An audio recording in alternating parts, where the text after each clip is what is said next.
Hey, it's Dennis from Northeast Missouri Angler. I've had a couple people mention it in the comments, and then I had a couple messages also about that I ought to show off my rig. My rig ain't nothing fancy, but I'll do a walkthrough, kind of show you what I got here and what I fish out of. Okay, here it is. What I have is a 1860 CR. It's nothing fancy, metal boat. It's a 60 horse Merc. It's oil injected 2-stroke. Got a pretty good trailer under it, which is nice. I did several seats, different seats. I have the Millennials. I have 2 of those, and I got them on swivel bases, and then I also have a couple of leather seats. It's got a 35 gallon live well, I think it is 30 or 35 live well there in front of the console. It's got a storage box here. I keep my batteries for my trolling motor in that one. These are rod. I just have a couple rod saver tie downs. Put my rods. Big crappie fishing. In here is just a storage compartment. I keep my 2 trolling motor batteries in here, along with a little ammo box with some tools and whatnot. That way, if I have a problem, I have screwdrivers, so sockets and whatnot. Also, an air pump, some little flashlights, and whatnot in there. Wet wipes, and the most important thing, of course, to have in a boat is toilet paper. Yeah, along with phone charger, you know, all that little stuff. Here I got a little cubby hole with an extra rag and some markers, fish markers, if you got more than one person in the boat, and a measuring board. This is what my camera's on. It's just a pole, just a piece of PVC pipe, slid over top of a 1/2-inch piece of gas pipe, and I clamp my camera to that. In here, this is a deck. Normal sea art, they only come with the deck to here, right in here, and here's where I keep anchors. I put this on there. I framed it with aluminum, and then use plywood. The center section, it opens up here also. That center section right now, I keep my life jackets and dress socks, that type of stuff in that center section. But it is an aluminum toolbox. I can put water in there, and there's a spray bar and a bubbler in there, and use it for a live well if I need to. This side of the boat is mainly catfish stuff. I have a box in here that has some extra reels, some paracord lines, stuff like that. I keep my planer boards and extra sinkers. I got 2 throw nets in there. I got a 6-foot, and then right back there in that bucket there's a 10-foot drift net, throw net. Just different utility stuff. Here's some tie downs, glow sticks for night fishing, and some triple S stink baits in there. That's all that's in that side. Like I said, the center one here got a hook in it now.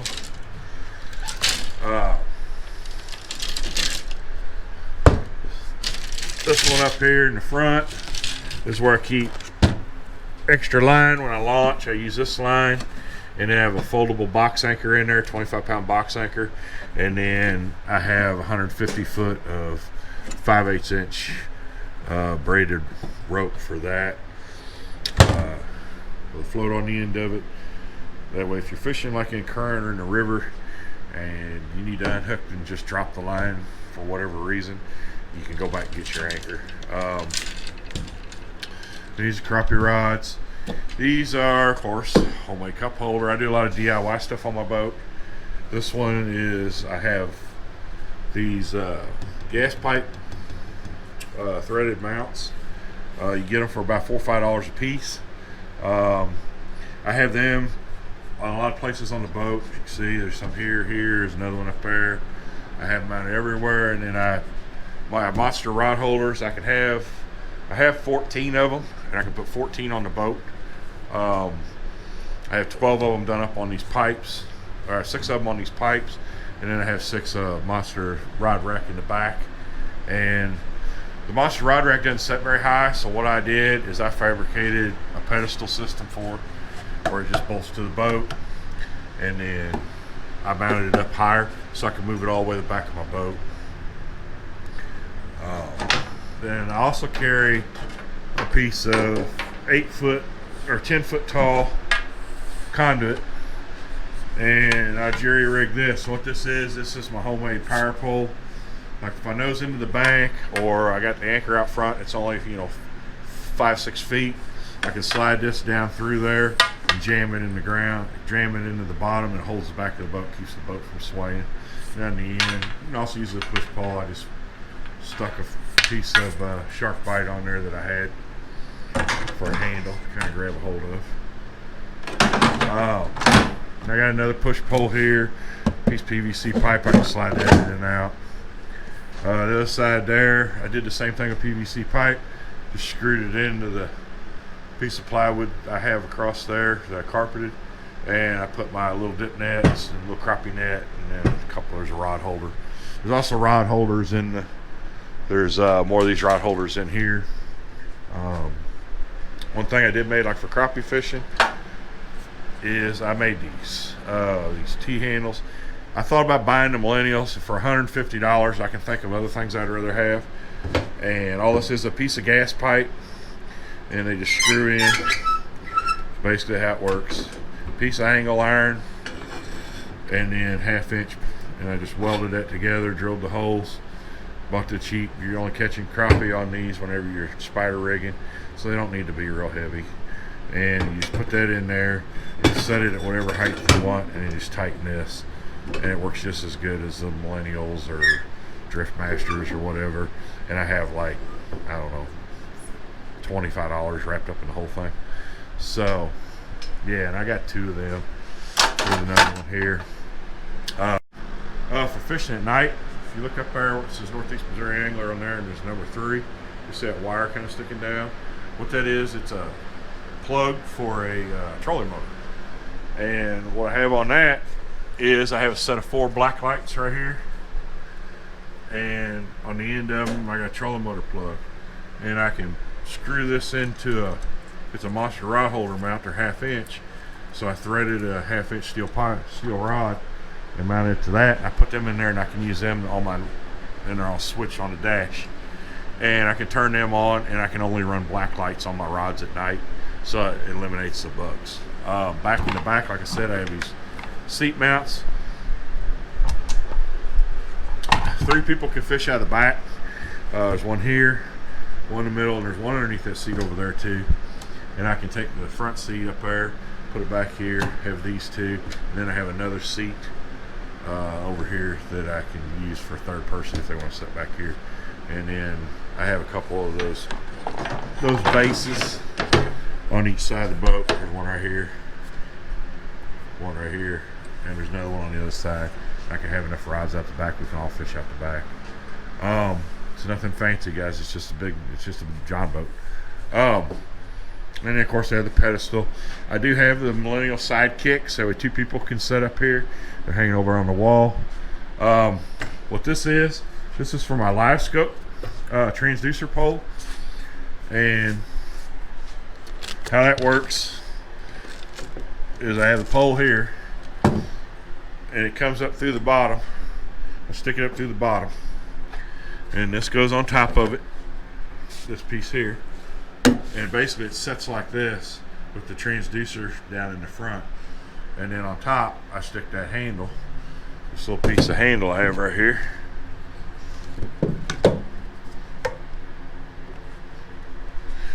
Goes in like that. Well, you get the idea. Goes in like that, and you can turn it using the handle, and it sticks down the front of the boat independent from the trolling motor. The trolling motor I'm running is a Minn Kota Trinova. I bought it about a month and a half ago. 80 pound thrust, 24 volt. I really like it. It holds spot lock a little bit better than the motor guide I had before. Before I had the XI 5. The XI5, it was a good motor. The spot lock just doesn't hold as tight as the Minn Kota, the new generation Minn Kota, so I switched to it. For live scope, I have a live scope on my boat. I run a 93 SV for my live scope, and I made the mount for it. It sits up here. It's high enough to where you're not having to bend over to hit buttons or break your neck looking straight down. You still fish over top of it, no problem. And what it is, it's a 2-inch pipe and welded together and braced, and it doesn't move. So when you're going, when you're traveling, you're hitting rough water, it won't move around and bounce like a lot of them do on the ram mounts. On the front, I've got 4 small driving lights. I got 2 7-inches and then 2 4-inch pods. The 7 inches are on one switch, the pods are on the other, and I can turn them. They turn and stuff, and you can see to drive when I'm going at night. This side storage unit is strictly for live scope use. I have an independent battery that runs my live scope and my 93 SV, and then my brain box is mounted down there, right down here. And then I got some baggies and camera stuff, just nothing that is going to hurt to bang around. Of course, the battery is strapped down, it ain't just sitting in there, but that's all that's in this side. I don't put nothing else in there because I don't want anything banging around on that live scope transducer. This pipe here, this is my transducer for live scope. That's where the wire goes. Kind of protect it when you're up walking around the deck rather than run it up underneath. This is an all metal boat, all weld, so there is some sharp edges on some of the where they welded it and stuff, where the ribs are on the bottom. I didn't want to risk running when I ran that in there banging around. It was just easier just to come up, put a pipe, run it up there. If I want to go help with brush at the lake or whatever, I can take this off in about 10 minutes and not worry about it. Like I said here, these are just storage pipes. What this is a spray down hose. It's hooked up to my belch pump for my live well, and I got an on and off here. I can shut it off, and I also have an on and off where it goes into the belch, a T. And if I need water, let's say in that one there, this is how I hook it up. I just run it in there, fill it full of water, and then I got a Belgian spray pump and everything. Belgian spray bar, and also an aerator in there, so I can fill that using this, and or I can use it to hose down something, spray something down, get some water inside the boat without using a bucket. Then on the console, this is the console. This is for all my lights. I have belch pump, I have live well, belch pump for the boat, bail pump, navigation lights. I have lights on the back of the boat, like I said, for night fishing. These are white light and red light. These here are just the white lights across the back. Yeah. These are the back lights. These are the green lights that run down the sides of the boat. At night, so you can see in the boat and they don't draw bugs. And this one here turns on. I got blue, red lights on the bottom side of that, and then white and blue lights across the back of the boat, so it lights up the back of the boat when you're landing fish or whatnot. And then that's the navigation lights right there, and this folds up or down. I've been pretty lucky so far. I haven't broke it off on a tree. I figured I would have by now, but I haven't. Then these 2 lights here, these 2 switches control my 7-inch for that one, and these are the 9-inch for the lights up front to see at night to drive. And then this one here is for my live scope brain box and my depth finder to turn it off. On the dash, I have 12-inch Lowrance hook. Use it for side scan and down scan is all I use it for. And then I have a 7-inch Garmin Ultra SV 73 Ultra SV or UHD SV. I use it for a regular sonar and for mapping is mainly what I use this for. Also, when I'm trolling, I can loosen this, spin it around, and if I want to set up there in the bottom of the boat, I can turn this however I want, so I can see my speed and depth and where I'm going or whatnot. And of course, throttle. Right here, this can lift up, put another seat in. It can slide off. I can slide it back and forth wherever I want to set, and I can just take it off. I do have red lights down there also on the floor. Then again, here in the back, it's nothing fancy. Like I said, just a 60 horse. And then these are my transducers for the Lowrance and then the Garmin unit. But that's the rig. Like I said, nothing fancy. It just an old John boat that I fixed up. Fixed up for fishing. I get asked, why don't you have a nicer boat? Well, I could have a nicer boat, but the problem is, if I had a fiberglass boat, I would tear it up probably the third trip out. To where this, I can bang off trees, I can run it on the gravel bars, on the wing dams, on the rock, run it up on rock. I don't have to worry about that. But yeah, that's the rig. That's what I got. It's not, like I said, nothing fancy. It is what it is. It gets the job done. That's all that matters. And of course, I have a bimini top on it also that I can either put up back here, or I can hook it up right here and have it in the middle of the boat wherever I want it at. So, but yeah, that's the setup. So that's it. That's the setup. Other than that, there ain't nothing special about it. Just a John boat I fixed up. Runs good. Never had any issues. Hasn't stranded me yet anywhere. So that's always a plus. And if you got a boat and it's over 10 years old and it doesn't break down and leave you stranded, unless you just want a new one, hang on to them, because boat motors can be like weed eaters. Once they start not running right, a lot of times they're a pain in the butt to where they ever run right again. So, but yeah, that's my setup. Thanks for watching.